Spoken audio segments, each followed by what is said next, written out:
can't pay your bills. Old people go to cat food. That's my pitch in my mind that if you don't have enough money, you start eating cat food. That probably ain't true. No, that's true. It's very expensive. Yeah, that's true. All food too. Worry about how they will cope with alcohol and drug indefinitely. Worry about how they will cope with alcohol and drug indefinitely. Talking about, we wrote that wrong. How will I deal with life without alcohol and drugs? See, because we don't think it's going to be fun. And will I be able to deal with normal life things, no matter what it is? You know, I used to love to play spades and dominoes. Well, I could talk some talk. Oh, pride could get you under the shade tree. Well, I could talk some talk to you. But guess what? When I stopped drinking, I'm like, man, nobody want to play no domino. Who gonna play domino? And I ain't got no beer. I need to be drunk. Cause I need to, when I get that, when I call that 15, I'm gonna knock all of the stuff off the table. You know what I'm saying? Everybody goes picking up their beer. Cause I'm gonna yank 3 sisters that live down the street, Stella, Ella, and Lou Ella. You know, but we have a whole speech every time. That's why it takes so long to get through it. We can't just say 15. We got to give a 15-minute dialogue, but every time we get something. Well, I can't act like that sober. So it ain't no fun. Do you play? Yeah. You can play domino sober? What? No. Without beer? Yeah. No. Yeah, you can't. Not and enjoy it. Because you can't talk that talk, right? So guess what? Me and Melba got to learn how. So some of y'all, any of y'all know how to play spades and dominoes without being drunk? See, y'all have to show up. Man, they going to have us doing this. 5. 10.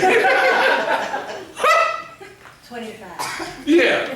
Like we on that ADD medicine, like we've been subdued. This one right here, y'all, fear of death. I had a moment this week because I'm going to a wake and a funeral next week, both of people, a memorial and a funeral of people that came through this program that have died. Shoot, and one had a stroke the other day. I'm like, oh my God. Shoot, I got it the other day and went and got me a gym membership. I'm like, well, I need to get myself in shape. I did. I went one time. We'll see how long it's gonna last. But people are dying. My homeboy mother say people are dying that ain't never died before. I don't know what that means, but that's what she say. What? She about 85, she called me Mr. Bussey. She said, Mr. Bussey, people are dying and they never died before. Yes, Miss Farmer, they are. But y'all don't fear this? You're thinking about your own mortality? You know, not from a scary place. But check this out. I was so afraid. And I did not want to die in my addiction. I don't know why. But I just had a fear of dying in the dope house or dying in prison. And we've had about 5 or 6 brothers that I know of that died in prison.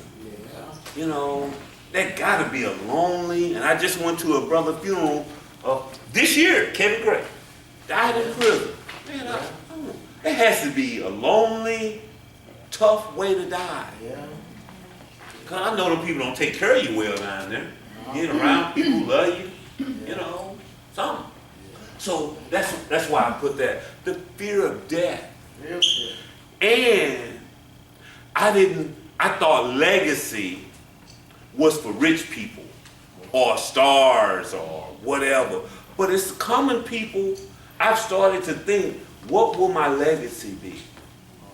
You know, what is the mark that I've left on my children?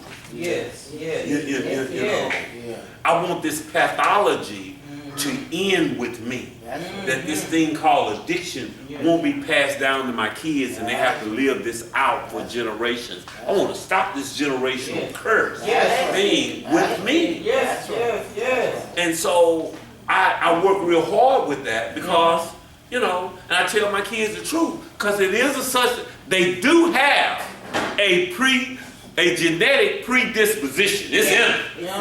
And I can see it in mine. Me too.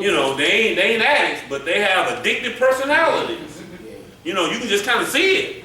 And they're a little dull, because, got it from their daddy. But that don't mean they're going to be addicts. That's right. And I work with them and I tell them the truth. Now, be careful. That's Yeah. right. Watch this. Uh-huh. Now, especially, and my kids are young. And if you're under 35, you struggle with legalization of marijuana. Right. Because they just think that it's legal and it ain't harmful. It's almost talking to a signpost trying to tell somebody under 35 that marijuana can be detrimental. Yeah.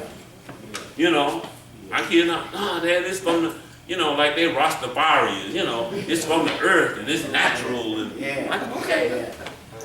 But it's a gateway drug. You keep on. I used to do that too. But I'm weak and I'm old. Yeah. Yeah, I'm weak. You gonna be weak and old. Watch. You wait. Or I don't understand.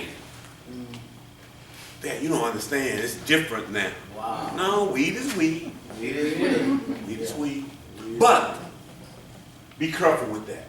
Yeah. It gets better. Ill health. Oh my. We have a fear of our health. Oh yeah. Oh, yeah. That's why we have the medical van to come out there and we go to Metro Care because we want y'all to get a psychological evaluation and we want you all to get a physical because we got to start taking care of ourselves. Yeah. When I came in the program, everybody was in their 20s. Yeah. Now, it's almost a geriatrics program. That's right. Look at him, he young and sleep. Wake up! That's right. Yeah, back there. Change your posture, bro. Yeah, sit up. Straight. That's the results of drugs. Yeah. He wore out Yeah. and it's Yeah. Yeah. 12 boys. Yeah. Wore out. Now how you, see, when I'm like that, how I'm gonna make it in life? Yeah. I can't. When I got all this stuff, he got a young baby on the way. Yeah. So he got to be on the sideline, he got to go to Chuck E. Cheese after that, he got to go home, mow the yard, you know what I'm saying, clean up. That's right. You gonna have a woman, Yeah. and then at the end of the day, some extracurricular activity. Hell, you ain't gonna be in no shape. You tired at 12:45. They look tired. Tired. Yeah. Yeah. Yeah. Yeah. No, that's true. Yeah, that's true. Yeah. Relationship wearers, and I'm not talking about dating. Yeah. Yeah. Just relationships, period. Relationship with our family, relationships with our kids. Yes, yes. And relationships, marriage and dating. How will I integrate back into my family? One of the things that, our WARM program is new. We've been having men for years. But guess what? He's so afraid of you.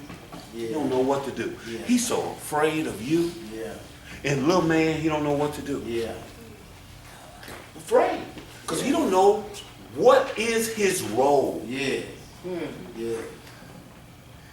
And that's aware. Yeah, that's weird. Will I be a father? Will it allow me to be a father? Yeah. Now see, he got little man little. Yeah. But when they 12, 13, 14, 15 and seen that like that, see, they have to allow you Yeah. to be a parent. That's right. When we leave here, you can't go home and be saying, don't do this. They're like, man, I don't even know you. Yeah. And so you scared, how do I parent a child that I've been in and out of their lives? Right. All of their lives. Right. I went through a divorce, and an ugly one in 08. And so it affected my relationship with my children. Right. And so I had this, I didn't know what to do. Right. And my daughters had to call a meeting with me. And they said, Daddy, we need our daddy back. That's right. It wasn't that I wasn't there. They'd come and tell me some stuff, and I say, oh, okay. You know, and they like, dude, that ain't you. That ain't you. What happened to our bold and arrogant and demonstrous daddy? Yeah. Well, I was afraid I was going to be rejected. Right. So I didn't be me. Right. You know, Right. and so they had to tell me, dude, step your game up. I'm Yeah. like, oh, okay. Now they probably don't like it because now we back to the 1 hour speeches Yeah, about everything. yeah, I know they get yeah. like, we should have left that dude the way he was. Go down to the program and get him long speeches like you get here. You know, we don't need that, you know. Go down to the, but they needed that because that's what they knew. That's what they But knew. I was afraid Yeah. to be that because I didn't know how they were going to handle it. Right. So I done nothing. Right. I would see things and I wouldn't speak on it, you know. That's I it. go, oh, okay. Yeah. You know. Yeah. One thing they enjoyed, I gave money without speeches. Yeah. Yeah. You know, and they know my money come with a speech.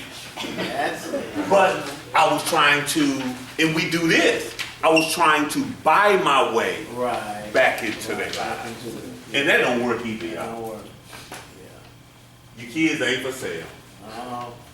The fear that they will never feel happy in recovery. Oh my.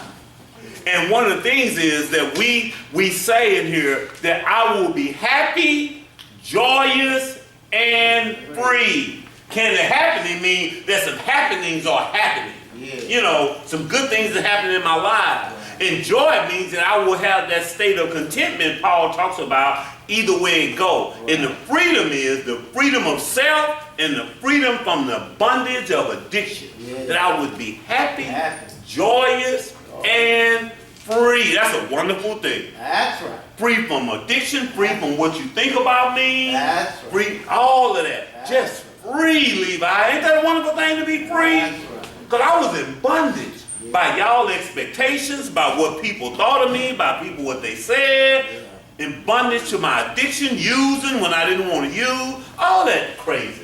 Yeah. Wonderful thing. And so that we got to work through those, that each one of those, we got to learn how to deal with our emotions because emotions take us out.